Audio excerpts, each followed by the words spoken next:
Halo, saudara Stefani. Saya sedang forensik dan saya melihat apa yang tidak terlihat. Halo teman-teman, melalui video ini ada yang ingin saya sampaikan terkait video terakhir saya dengan Om Hao. Yang pertama, saya akan menjelaskan tentang program terbaru di channel saya, yaitu Frekuensi Stefani. Nah, program Frekuensi Stefani ini adalah program di channel saya, di mana saya menghadirkan bintang tamu. Di program ini, saya akan ngobrol-ngobrol dengan tamu saya tentang apa saja. Di program ini, saya tampil sebagai seorang Stefani, tidak membawa gelar atau profesi saya. Di sini, saya berusaha jadi tuan rumah yang baik bagi tamu-tamu saya. Nah, yang kedua, pada video pertama saya dengan Om Hao, itu ada bagian video yang tidak bisa ditonton karena rusak. Nah, itu saya nggak tahu kenapa sebabnya. Ya mungkin ada kesalahan pada saat mengunggah video atau ada kesalahan pada YouTube-nya. Untuk itu, di video ini saya memohon maaf atas hal tersebut. Dan untuk video yang rusak tersebut akan saya tayangkan ulang di video ini. Nah, ini adalah bagian yang terpotong dari video tersebut. Karena dulu itu juga pernah saya bahas di salah satu video saya, orang itu tiba-tiba dia batuk-batuk sampai keluar darah, itu dikiranya ketempelan. Tapi ya setelah dicek ternyata ada infeksi di paru-parunya. Nah, kalau ketempelan itu bisa nggak sih Om Hao kayak pengaruh ke kelihatan ada gejala medisnya gitu, misalkan dia muntah-muntah atau keluar darah apa gimana? Iya. Gitu. Dalam kejadian ini kemudian ke arah fisik ya atau medis itu bisa dokter, karena sekarang bisa secara metafisik ya ataupun secara non medis, menjadi medis dan medis bisa secara non medis, bisa bertukar. Kejadian-kejadian ini, kerasukan atau kesurupan itu memang bisa tidak sengaja dan sengaja. Tidak sengaja terjadi ketika dia ketempelan, misal datang ke suatu tempat atau kemasukannya datang ke suatu tempat, menantang di situ atau kurang bersih. Tapi kalau disengaja itu sengaja dikirimkan. Atau kita sebut penyakit-penyakit non medis seperti teluh, santet, guna pelet itu. Nah, dalam kejadian itu misal ada gejolak atau ada kontra ya dalam tubuhnya, itu bisa berpengaruh terhadap kesehatan secara medisnya. Misal muntah darah, batuk darah, atau ada luka-luka di dalam tubuh yang itu berkaitan dengan misal entitas ini nggak bisa nyikronin badan, itu bisa dokter. Sangat berpengaruh karena mempengaruhi sebenarnya peredaran darah yang saya maksud, karena entitas itu pasti masuk lewat pori-pori kemudian masuk ke dalam pembuluh darah. Dari pembuluh darah itu ketika tidak ada kesinkronan atau merasa panas atau apa, terjadi tensinya naik tinggi sehingga bisa pecah pembuluh darah. Kayak stroke gitu mungkin. Iya, bisa seperti itu karena di beberapa kejadian ketika mereka sadar mereka akan kosong, linglung, mual-mual paling sering. Kejadian mual-mual ini sebenarnya satu indikasi entitas ini sudah akan melepas, seperti yang dilakukan misal ada kita baca ruqyah misalkan. Itu mual, mengeluarkan. Jadi yang keluar ini bisa entitasnya secara kajian mistisnya, tapi secara medis mungkin dokter lebih personal, lebih tahu ketika sesuatu yang dipaksakan terjadi kontraksi di alat-alat ini di organ pencernaan, pasti ada pembengkakan atau pemecahan pembuluh darah kapiler. Benar. Gitu. Sehingga itu batuk keluar darah atau mual, ada cairan lambung ataupun apa. Karena kan dipaksa gini pasti ada luka. Itu dokter. Nah, kalau kejadian kesurupan yang Om Hao ingat banget dan membekas sampai sekarang itu ada nggak Om Hao? Iya, ini terjadi pada teman. Temannya sendiri? Teman sendiri. Jadi dulu jauh sebelum saya di KTJ. Dan saya tidak mengenal istilah mediumisasi. Jadi kesurupan itu perbedaannya, dokter, kalau kesurupan atau kerasukan itu liar. Harus ada orang yang membantu, melepaskan atau nanti bisa nyetrum macam-macam. Tapi kalau mediumisasi, kita meminjamkan raga kita. Jadi kita bisa tahu kapan memasukkan, kapan mengeluarkan. Bisa dikendalikan lah Iya, sama sebenarnya gitu. Kalau yang pernah saya ingat itu teman, waktu itu kita datang ke suatu bangunan tua, ada teman yang waktu itu ya kita sebutnya agak sombral. Iya, kata-kata, nantang, ada yang sudah nggak boleh foto, difoto karena kejadiannya habis maghrib. ketika kita geser dari suatu tempat itu, di luar kendali kita ngobrol, dia menyendiri, kemasukan. Karena kejadiannya itu di tempat berbahaya, dokter. Karena kejadiannya di pinggir rel kereta. Waduh, oke. Nah, karena kita aktif jalur Jogja Solo gitu, dan kita mendatangi satu stasiun kereta api yang sudah tidak aktif.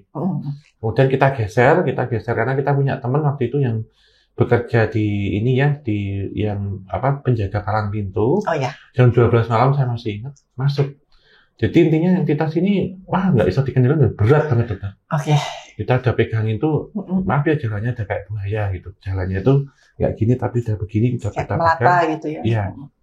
Kita tanya masalahnya apa sih? Yang masuk itu bilang, ini tadi kasihan anak ini gini.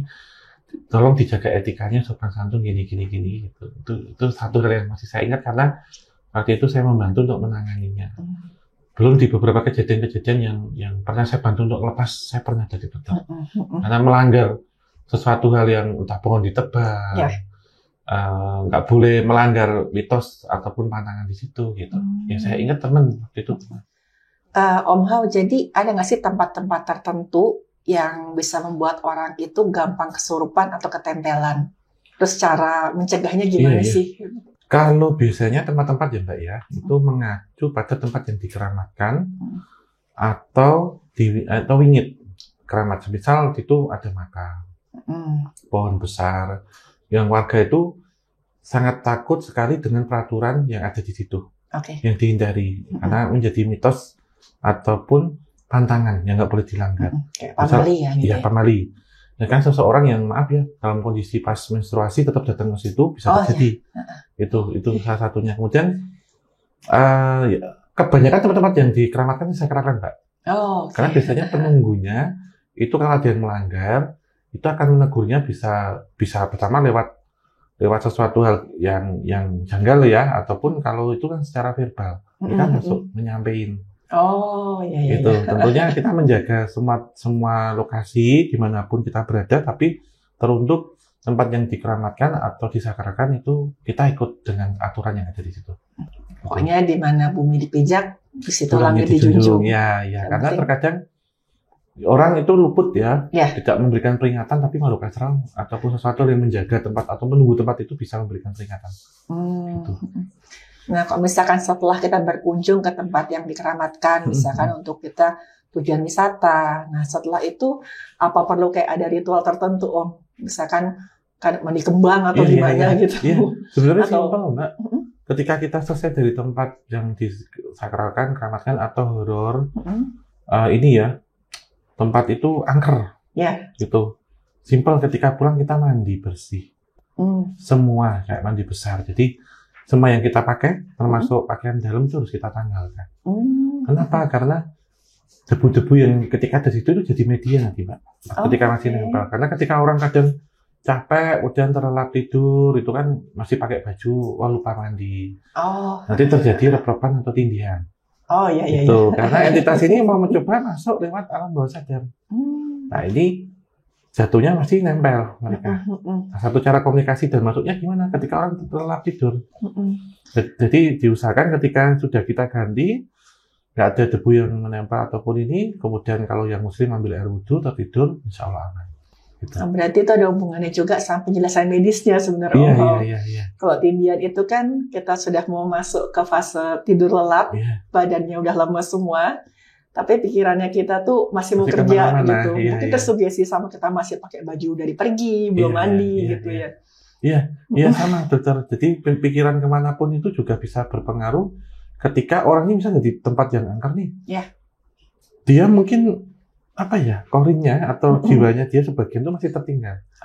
Jadi kayak masih kebayang gitu. Itu bisa sih sebenarnya beda ini aja ya pemilihan kata ataupun terminologi atau pemahamannya sama seperti itu. Jadi kadang kan kalau orang kita dulu mengambil sesuatu hal yang logis, tetapi karena itu susah diterima, akhirnya dibikin hal-hal yang berkaitan dengan mitos, hukum yang tidak tertulis tapi sangat dipatuhi. Gitu. Benar. Dan pasti ada alasannya ya. Iya, untuk kebaikan. Nah, kalau membedakan nih orang yang betul-betul kesurupan sama dia pura-pura untuk nyari simpati, itu bedainnya gimana? Iya, tentunya pertama dari apa yang dia lakukan itu di luar dari kemampuan biasa, dokter. Oke. Semisal badan yang mendadak berat. Mm-mm. Itu karena kita ketahui berat badan nggak akan bisa nambah. Ya. Itu misalkan dia memiliki berat perempuan nih badannya kecil, beratnya hanya 50 kilo ya. Tapi ketika diangkat bareng-bareng, kok beratnya bisa kayak 1/4 ton. Ya, kayak ada beberapa orang. Iya, itu dari berat dulu pertama. Berat badannya itu pasti akan berbeda. Oh, oke. Dari berat. Jadi bukan berat yang kemudian bobot nambah kan pasti maaf ya. Badan gemuk, lebar ya. Gitu ya. Beratnya posisinya sama tapi beratnya juga. Dan kemampuan non logis yang dia lakukan, misal memanjat pohon sampai tinggi dan cepat. Kemudian cara berbicara. Ini ya, mungkin suaranya kan berganti, berubah. Jadi tidak menggunakan suara yang sama. Mungkin bisa menguasai beberapa bahasa asing. Itu, tapi dengan suara yang beda ya dokter. Ya. Gitu. Kalau tetap yang paling bisa gampang sekali kita rasakan adalah berat badannya. Itu. Saya tambah berat itu tadi ya? Iya. Bahkan ada seseorang badannya kecil cuma 50 kilo, tapi ketika diangkat laki-laki 10 nggak kuat. Kayak 1/2 ton. Itu sudah di luar logis. Oke. Itu. Menurut saya satu-satunya itu. Karena kalau beberapa hal janggal yang dilakukan, seperti tadi ya dokter, misal minum ini, kemudian digigit gelasnya tapi nggak berdarah, pecah. Itu ada. Itu nggak berdarah? Nggak berdarah. Oke. Tapi kalau saya tetap berat badan. Kalau kita menilai ini secara metafisik untuk membedakannya. Dan itu karena bisa ditakar ya berat badannya, orang bisa rasakan. Orang bisa rasakan langsung. Kalau yang lain-lainnya mungkin tambahan-tambahan saja. Tapi kalau dia berat badannya masih sama, ataupun dia masih bisa merasakan sakit, bisa melihat sesuatu, tidak semua menjurus itu rekayasa dokter, tapi juga bisa parsial. Mungkin ada di bagian satu tangan yang dia seharusnya hangat, kita pegang dingin kayak es, itu juga bisa. Satu lagi, badannya jadi dingin dokter, kayak kayak jenazah. Oke. Karena ini sudah keluar dokter sebenarnya. Dan ada di beberapa waktu nggak ada denyut nadi, nggak ada denyut jantung, tapi masih sadar. Itu kalau di medis ngomongnya shock, tangannya dingin, nadinya lemah. Iya, itu juga bisa mengarah ke situ juga. Oke. Jadi gitu ya cara membedakannya ya. Iya. Sekali lagi saya memohon maaf atas video terakhir saya dengan Om Hao. Terima kasih ya atas saran dan dukungan dari teman-teman semua. Sampai ketemu di video berikutnya ya. Dadah.